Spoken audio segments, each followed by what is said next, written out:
también en la Universidad de Nueva York, y que todos de alguna manera hemos leído por distintas razones.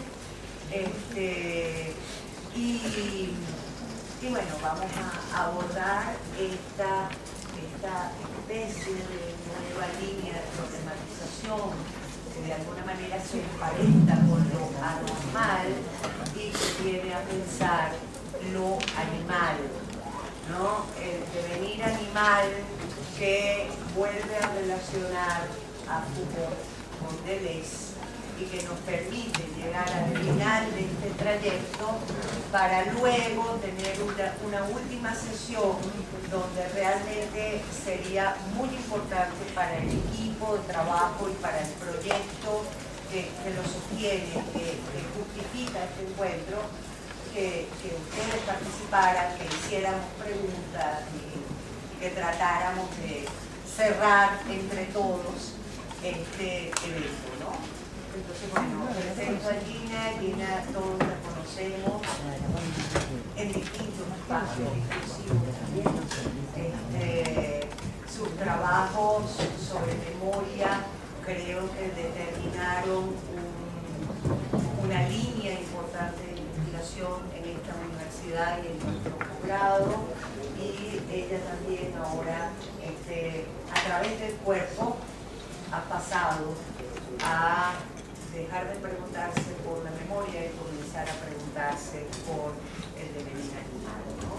El tránsito quizá fue un seminario exitosísimo sobre las representaciones del cuerpo. Entonces, bueno, los dejo con Gina y su conferencia. Buenas tardes.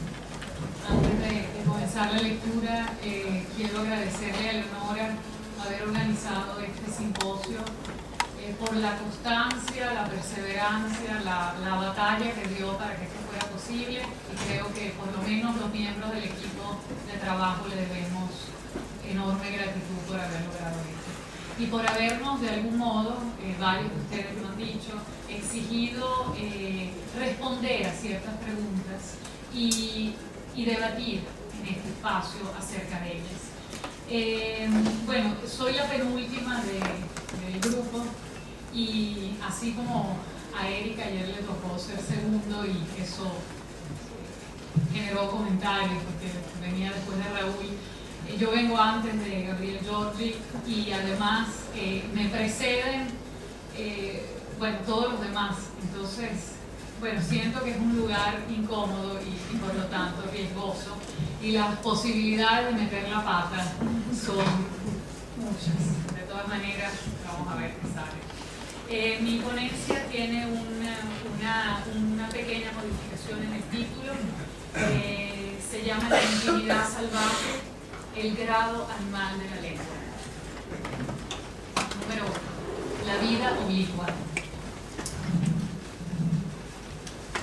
En un pasaje de la novela Agua Viva de la escritora brasileña Clarice Lispector, la narradora manifiesta su asombro ante la existencia de una realidad nueva, donde la vida se excede y adquiere otras posibilidades de significación imprevistas para el discurso que determina lo que la vida es. Voy a citar, es una cita un poco larga. Estoy entrando subrepticiamente en contacto con una realidad nueva para mí, y que todavía no tiene pensamientos correspondientes, y mucho menos una palabra que la signifique. Es más una sensación detrás del pensamiento. ¿Cómo explicarte? Voy a intentarlo. Es que estoy percibiendo una realidad sesgada, vista desde un corte oblicuo. Solo ahora presentí lo oblicuo de la vida. Antes solo veía a través de cortes rectos y paralelos. No percibía el trazo sesgado. Ahora adivino que la vida es otra, que vivir es algo más hechicero y más grácil, sin por ello perder su fino vigor animal. Sobre esta vida insólitamente sesgada tengo puesta mi pata que pesa, haciendo así que la existencia fenezca en lo que tiene de oblicuo y fortuito y sin embargo al mismo tiempo fatal. Comprendí la fatalidad del acaso y no existe en esto contradicción. la vida oblicua es muy íntima. No digo más sobre esa intimidad para no herir el pensar, sentir con palabras secas, para dejar ese oblicuo en su independencia desenvuelta. Somos de soslayo para no comprometer lo que presentimos de infinitamente otro en esa vida de la que te hablo. Este pasaje de la novela plantea la existencia de una vida otra, cuyos rasgos fundamentales son la intensidad y la transversalidad. Una vida que se manifiesta como sentir, como sensación, que aparece de modo sesgado y lateral, detrás del pensamiento, y que se revela como presentimiento e intuición. Una vida que tiene algo de secreto y de imprevisto, tanto en su forma de aparecer como en su forma de significar, y que no se puede nombrar con palabras secas, ni tampoco mirar desde cortes rectos y paralelos, sino mediante un lenguaje que mira de soslayo, capaz de dar cuenta de lo oblicuo de la vida, de lo que presentimos de infinitamente otro de esa vida, cuya intensidad radica en su virtualidad e incumplimiento, en su acaso más que en su realización, y que consiste más en acordarse indirectamente de ella que en vivir directamente. Ahora bien, esta gracilidad, este aparecer impreciso y lateral, esta potencialidad e indefinición tienen una dimensión fatal. Y en esto, dice la narradora, no existe contradicción. Es decir, allí donde la vida traza líneas de fuga que suspenden los límites que la contienen, es donde la vida muestra su potencia de desfiguración y resistencia, su capacidad de conectarse con otras especies y materias, con otras dimensiones de la realidad y de mostrar de esta manera otras concepciones de la vida, que ponen, y cito a Gabriel, en suspenso las distribuciones jerárquicas y las distinciones normativas que el biopoder produce sobre la variación infinita y lo viviente. Llama la atención el hecho de que Lispector, cuando se refiere a la vida oblicua, destaque su fino vigor animal. Es decir, le atribuya una fuerza, una energía, una eficiencia que es animal. Y a través del mismo lenguaje, con el lenguaje, construya una conexión con lo animal que adquiere mayor significación cuando, en la frase siguiente, señala: sobre esta vida insólitamente sesgada, tengo puesta mi pata que pesa. Tengo puesta mi pata que pesa es una frase que arranca a la narradora su humanidad para hacerla devenir por un instante animal y hacerle pisar la vida con el peso y el vigor que tiene la pata de una bestia. Una vida esta tan delicada como hilos de tela de araña, está en la novela, pero que hay que sujetar con la fuerza de una pierna animal. Esta referencia a agua viva del texto tiene la finalidad de introducir el problema que me interesa analizar en este trabajo, que se relaciona con tres asuntos puntuales. 1. El de la vida humana como una producción del biopoder que delimita y circunscribe lo humano. Número 2, el del devenir animal como potencia de diferenciación de lo humano que desestabiliza la norma que lo contiene y da lugar a variaciones singulares de la subjetividad. Número 3, el del lenguaje como condición de aparición de la singularidad y como instancia que nombra lo singular de lo humano y pone en escena sus deberes.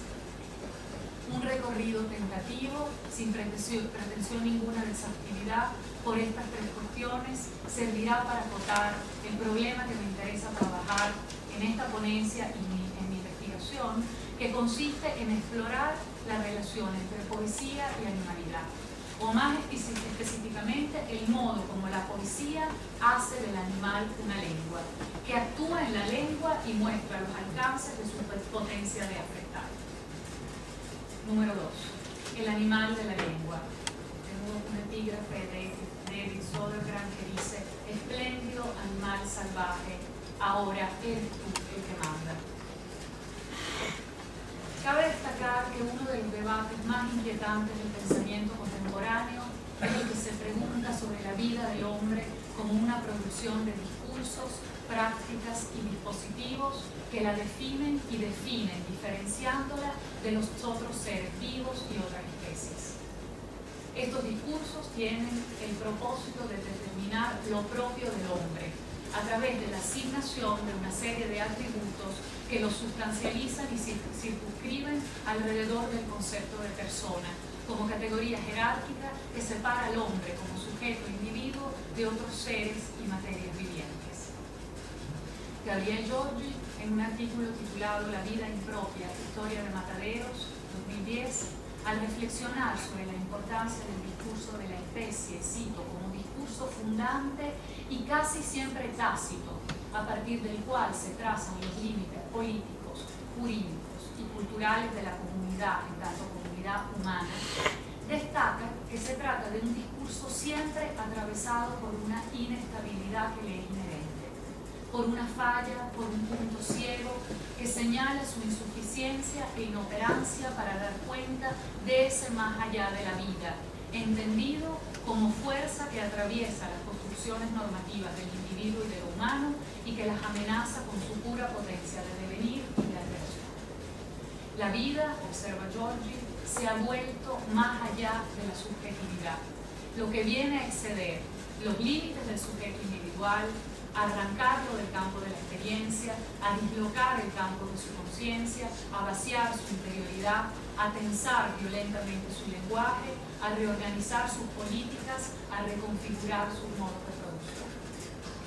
Según lo dicho hasta aquí, y tomando en cuenta planteamientos de Michel Foucault, Gilles Deleuze, Giorgio Agamben, hay en la vida humana una zona de indeterminación, incontrolable e incontrolada, donde el ser viviente, que es el hombre, se excede las normas que lo sujetan y controlan y da lugar a una serie de variaciones y anomalías que suspenden el orden de distribución de los cuerpos previsto por la biopolítica para dar paso a la emergencia del defecto, del error, de lo monstruoso de lo animal.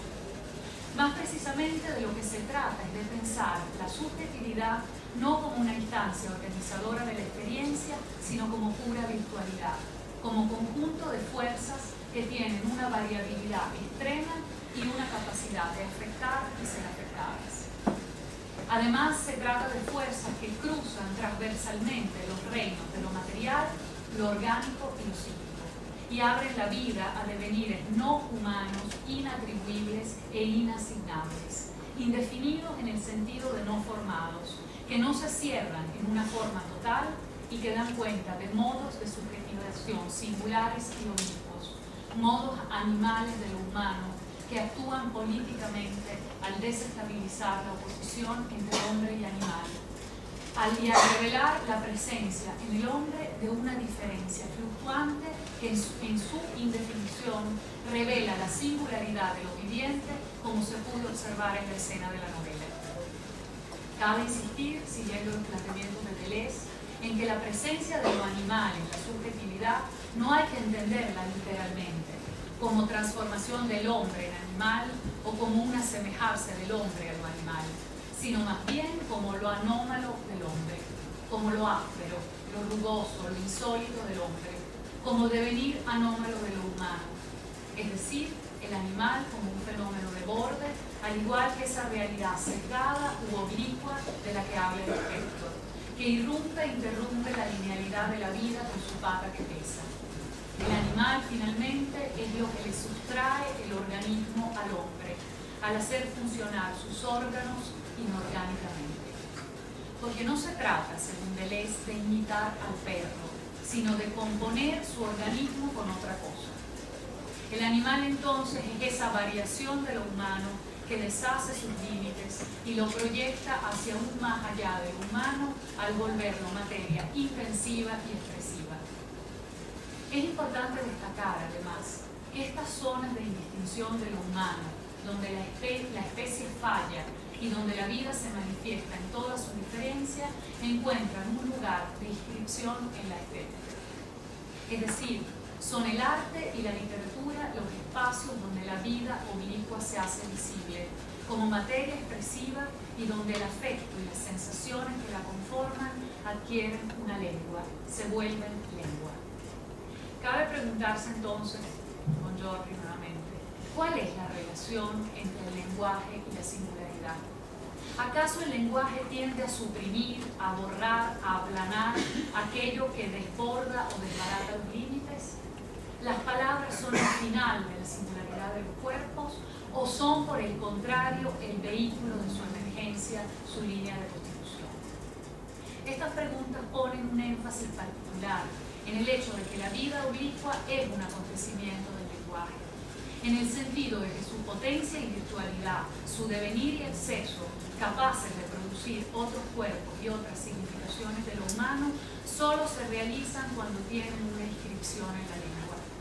Para que esto ocurra, la lengua también tiene que perder sus límites, desbordarse, volverse extraña, anómala, rugosa, respecto a su uso mayor y alcanzar un grado animal. Para poder nombrar esa nueva realidad de la que habla el Inspector, esa vida inorgánica abierta al devenir y a la variación, es necesario una lengua que no reproduzca las reglas, sino las mine enrareciéndolas y rehaciéndolas de otro modo.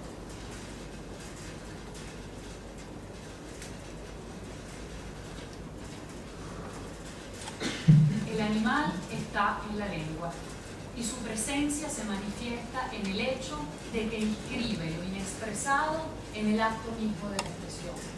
Es decir, vuelve materia expresiva esa zona afectiva de lo humano que no tiene cabida en las significaciones mayores y que se expresa tanto con el lenguaje como en su contra. Cuando aparece el animal, aparece el defecto.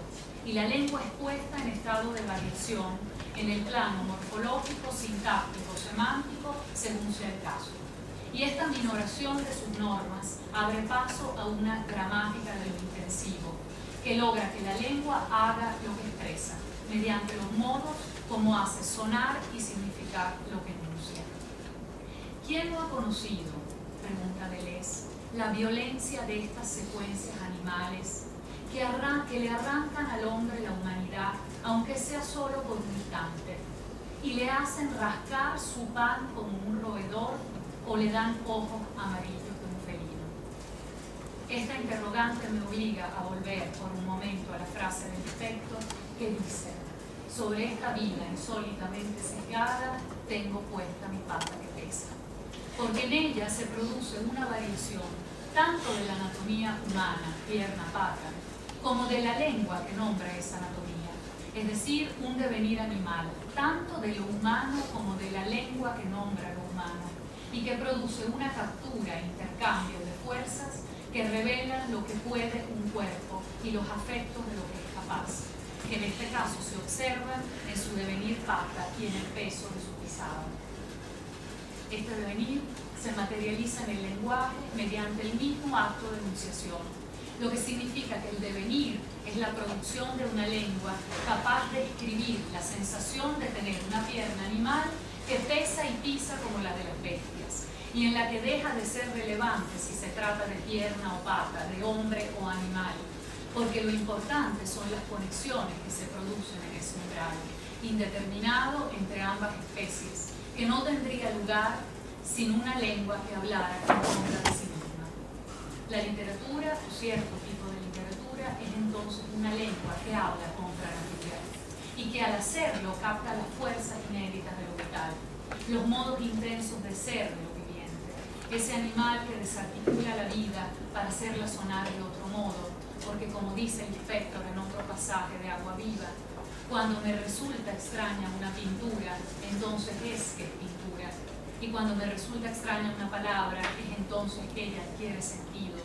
Y cuando me resulta extraña la vida, entonces comienza la vida. Número 3. Secuencias animales.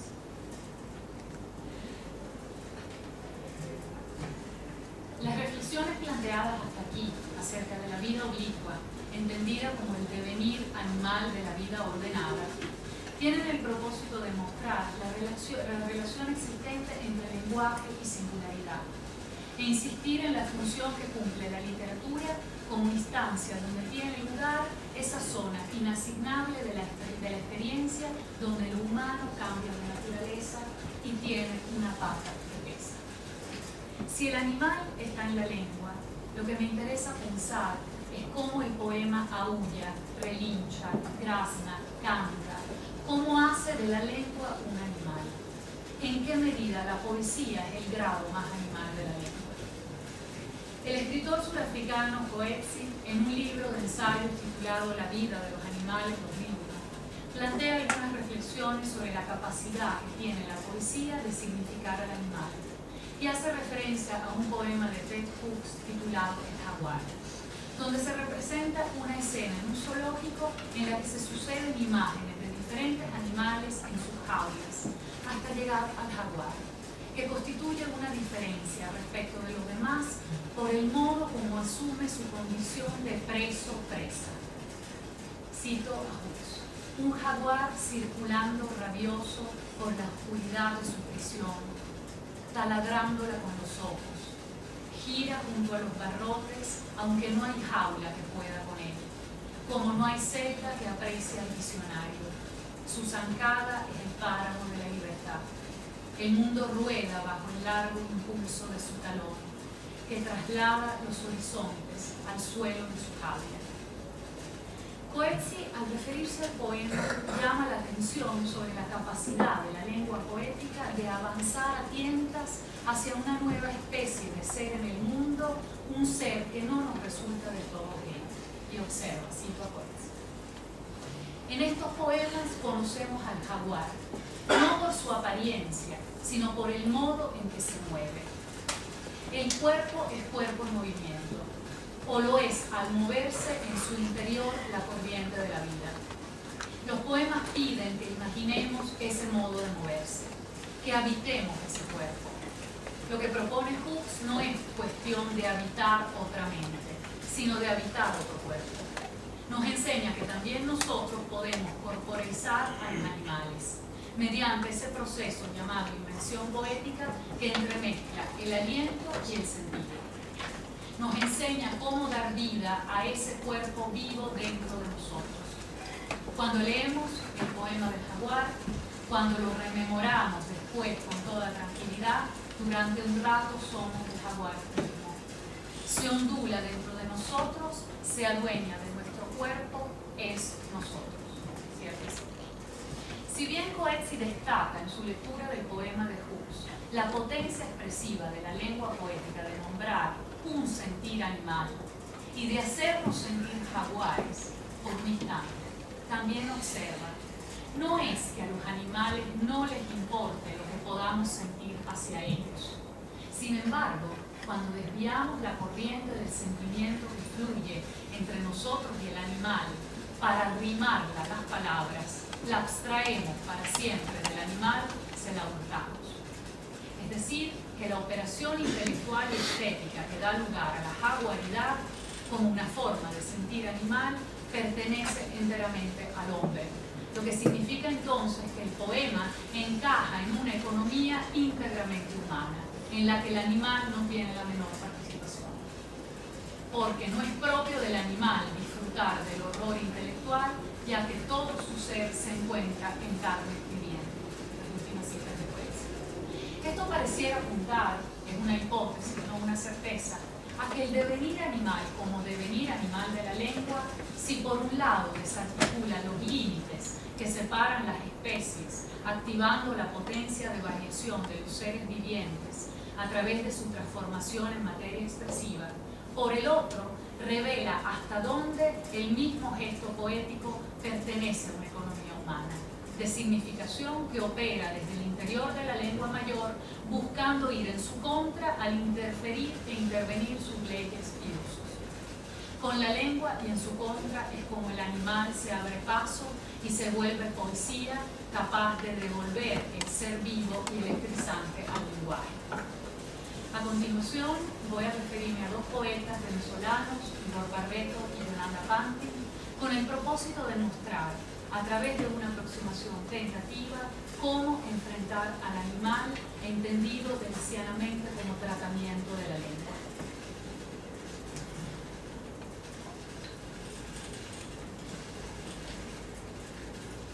Secuencia animal 1. Igor Barreto, en un fragmento de Llano Ciego, 2006, plantea una idea que funciona como poética de toda su obra. Cito: un poeta debería ubicarse entre esos estratos, en esas zonas de mayor ambigüedad donde los tiempos se encuentran y se confunden, y tratar desde la confusión y el balbuceo de ensayar el canto, ensanchando la posibilidad de una lírica distinta.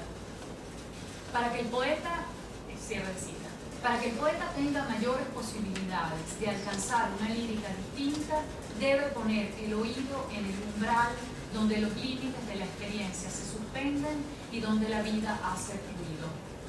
En esa zona ambigua donde la vida se vuelve oblicua, la lengua se hace animal que escarba en la materia que la conforma, para aprender a cantar rasguñando su organismo. Escribir en contra de la lengua, pero con la lengua, es lo que significa estar en la realidad para el poeta. Elegir lo incierto y lo que no tiene forma, y llevarlo hasta sus máximas consecuencias. La poesía de Gor Barreto transita por esa zona de indiferenciación donde las distinciones dejan de ser garantías, porque la vida humana deshace las clasificaciones que la regulan para dar paso a devenires que la desvían de su línea maestra.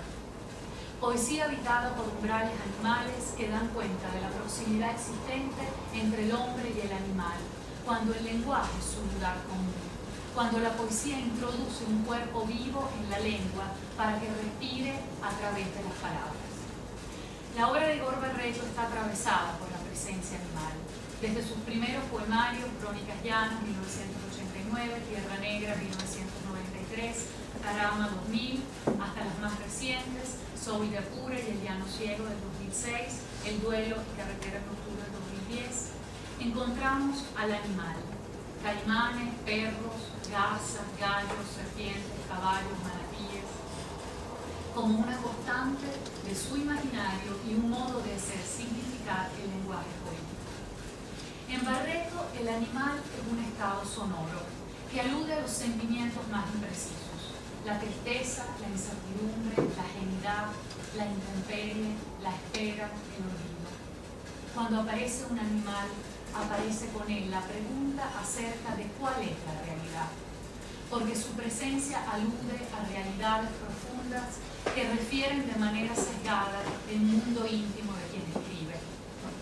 El poeta se ve obligado a afinar el oído y a capturar en la quietud que cunde en la sabana el habla animal que el silencio enciende. Porque en el oído está mi salvación, porque aquí los ojos están en los oídos, que son el órgano donde lo animal se vuelve literatura. La poesía es un habla que habla de otra habla, de un crujido animal que detiene al poeta al hacerle temblar el tímpano con esa sonoridad indefinida que solo los animales son capaces de producir.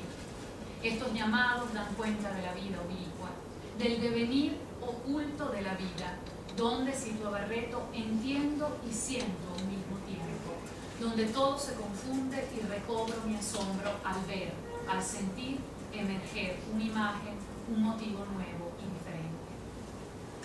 El animal es entonces la intensidad de esta escritura que el oído percibe cuando oye el devenir, como si esto fuera algo que se escucha, como si fuera posible oír el movimiento de una línea de fuga, como si la variación fuera un sonido que la poesía hace estallar al liberar su sonoridad imposible, el animal del canto que estremece la lengua de arriba abajo.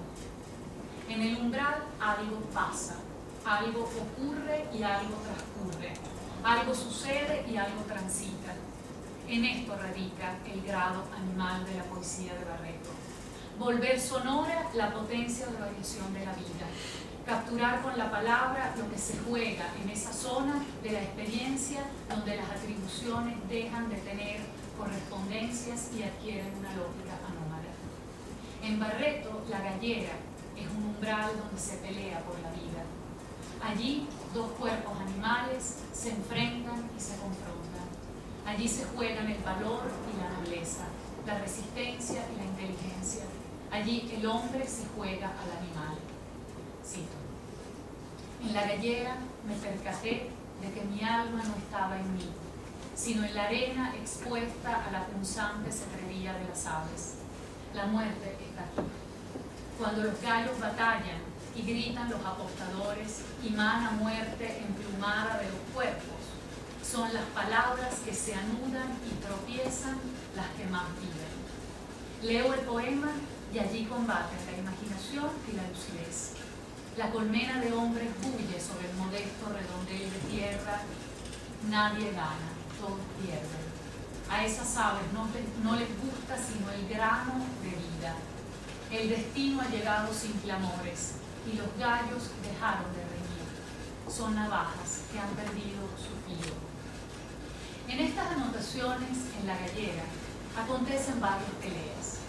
La de los gallos, la de los apostadores y la de la poesía. Porque para nombrar ese duelo animal, donde las aves escarban con humana curiosidad en cada minúsculo detalle, es necesario atacar a la lengua, picotearla, quitarle un ojo, darle un córneo lanzazo en el arco de un ala, para hacerla tambalear y medir su equilibrio.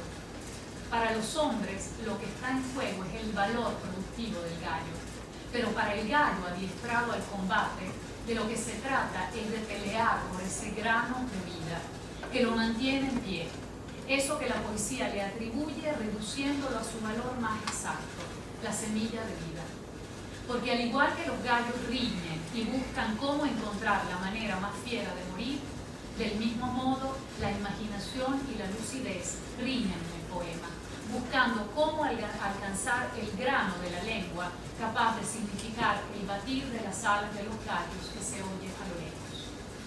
En el umbral entre la vida y la muerte, el animal del campo experimenta cómo anudar lo más vivo, cómo articular esos cuerpos que se atacan, ese tráfico de afectos que se pelea en la arena para hacerlo significar a través del pico punzante de esa ave de pelea que es el poema. Porque en Barreto la lengua sopla con la intensidad que tienen las alas de las garzas y mueve al animal dentro del lenguaje, en la medida en que lo hace devenir lengua que capta en acto, la transición que ocurre en el umbral donde lo animal y lo humano cambian de naturaleza. Cito, que sople fuerte el viento del idioma para que estas aves lleguen lejos. En el poema Habladurías de carreteras nocturnas, que es el libro más reciente de Borges, también encontramos un umbral donde el hombre y el animal se avecinan a tal punto de que es imposible distinguir lo que cada uno es y en qué está deviniendo cada quien. Zona de indistinción donde la persona y el perro, sin dejar de ser lo que son, se van componiendo de otra manera. Se van convirtiendo en trayectos que afectan el sentido de lo que la norma establece que sean. El cuerpo de uno y de otro es el espacio donde acontece el intercambio, donde sucede una comunicación aberrante, una conexión disyunta y heterogénea, que actúa como fuerza positiva que interviene en la lógica del linaje y de la especie biológica y da lugar a un cuerpo fuera de toda especie. Cito, las personas aúllan a las lunas que se tragan los incendios. Las personas se amanadan, se amamantan, se arrejuntan, callejean angustiadas a medianoche, se ladran a lo lejos, cuando el otro, en el negror del contraluz, decide irse y se hace muro en una esquina. Aquí el lenguaje poético arma un cuerpo verbal animal a través del acercamiento inconexo de órganos de la persona y el perro, o más exactamente de verbos que aluden a funciones orgánicas humanas, animales y de ambos. Aullar, amanadar, ladrar, al lado de amamantar, callejear, arrejuntar, lo que da lugar a un cuerpo imposible fuera del lenguaje, que es el que la ciudad constituye cuando sus bordes estallan y las personas pueden solo sonar como suenan los animales, y el que la poesía arma llevando su lengua a un grado animal. Es entonces en el lenguaje, siguiendo a Deleuze, donde el cuerpo, estoy citando, conoce lo que puede, como puede o no componerse con otros afectos, con los afectos de otro cuerpo, sea para destruirlo o ser destruido por él, sea para intercambiar con él acciones y pasiones, sea para componer con él un cuerpo más potente. Secuencia animal 2. Así como en Barreto, el animal es una presencia sonora y animada que mueve el lenguaje hasta hacerlo ladrar y se muestra sin rodeos, como si su lugar natural fuera la poesía. En la obra de Yolanda Pantin, otro es su modo de manifestarse. Se trata de un animal esquivo, discreto, que tarda en aparecer y que incluso cuando se muestra en toda su belleza y fortaleza, pensemos en los caballos de Yolanda, lo hace sin agresión, sin arrogancia, como si no existiera para nadie. En Pantin, el animal es lo imposible del lenguaje, eso que del lenguaje está destinado a postergarse y que se nombra mediante devenires con lo que se intenta significar, cito, esas irrupciones que ocurren en el cuerpo, detrás de las orejas, en los otros terrenos, y que desvían el curso del sentido mayor. Esas rasgaduras de la experiencia que el lenguaje solo puede expresar, llegando a su límite y rompiéndose. Cito, no alcanzo más que a golpear, dice el hablante poético. La palabra a golpes desprendida, volcada de revés. Desde Casa Olomo, 1980, su obra más temprana, el animal aparece como presencia de algo inasimilable, que se escapa de la lógica de la estirpe y que con su presencia furtiva arrastra el cuerpo familiar hacia un devenir siniestro que enrarece su estabilidad, al mostrar que la casa es un lugar que se prueba, porque no hay garantías cuando de la pertenencia se trata, cuando lo cierto es lo más oscuro, y la descendencia es también lo que puede interrumpirla y torcer su rumbo. En este sentido, el animal, en Yolanda, es la lengua que se sabe en falta y que se rompe los labios para intentar expresar el punto ciego de la experiencia, el grano de vida del que habla Barreto.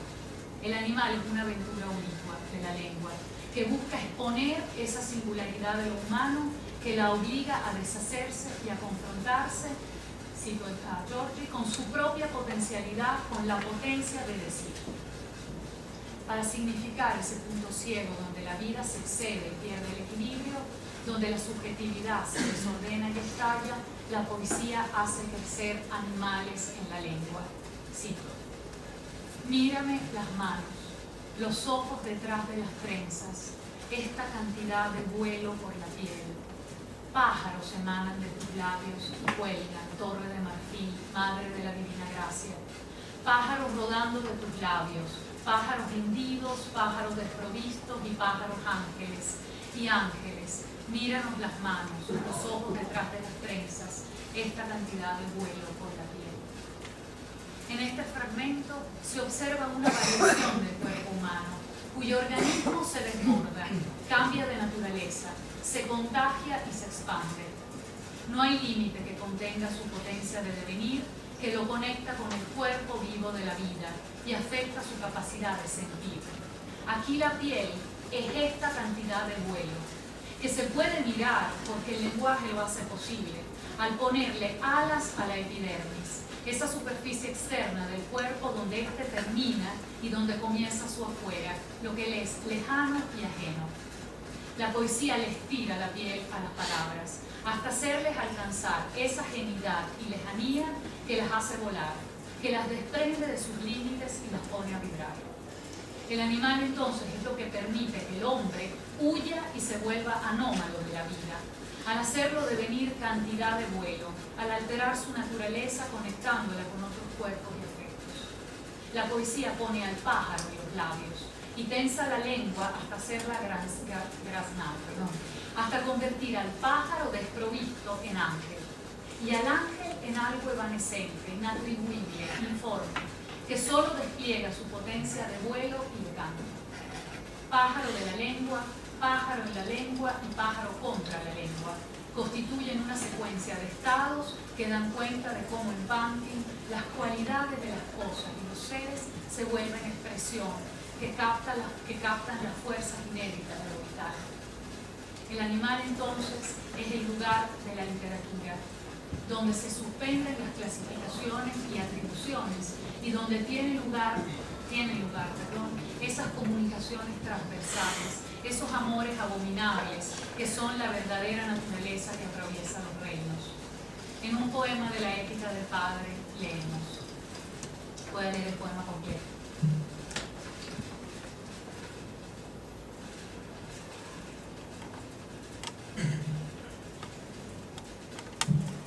Le dije adiós al gato en la terraza soleada, adiós al soleado deseo de amarlo sin daño.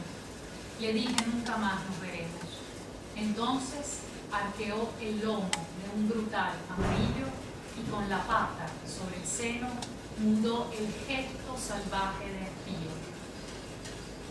Escena de despedida entre una mujer y un gato, donde la palabra cumple el adiós al inscribirlo en el cuerpo del animal.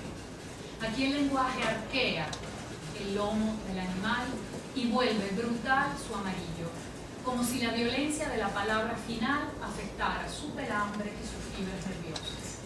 Al crack que esta palabra produce en el gato y en la expresión poética misma que nombra ese adiós, el felino responde poniendo la pata sobre el seno de la mujer, queriendo detener lo inevitable, subvirtiendo el gesto salvaje de espío que pareciera producirle esa sentencia. Zona de intimidad absoluta es la que aquí se observa, donde se produce un grado radical de cercanía entre lo humano y lo animal, que moviliza y modifica sus cuerpos. Mujer y animal se confrontan y forman una unión improbable, que tiene su dimensión más salvaje en la imposibilidad misma de su conjunción, que se muestra en el instinto animal de hablar con el cuerpo y arrestar con el cuerpo lo inevitable.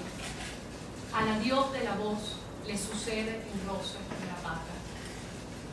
El contacto entre cuerpos aberrantes, la interpelación que implica ser tocado por una garra animal. La vida oblicua es muy íntima, leíamos en el Inspector al principio de esta ponencia, y las palabras secas no son suficientes para expresarla. Es necesario entonces que la poesía ponga su pata en las partes íntimas de la lengua, las más indómitas, las más rebeldes al control de la lengua dominante, porque sólo así puede nombrar lo más íntimo del hombre, que es también lo más brutal y salvaje de él. Este intercambio de afectos entre ser hablante y ser animal, entre vida humana y mera vida, es lo que el animal de la poesía realiza al poner su pata que pesa sobre la intimidad salvaje y volverla evento de sí mismo.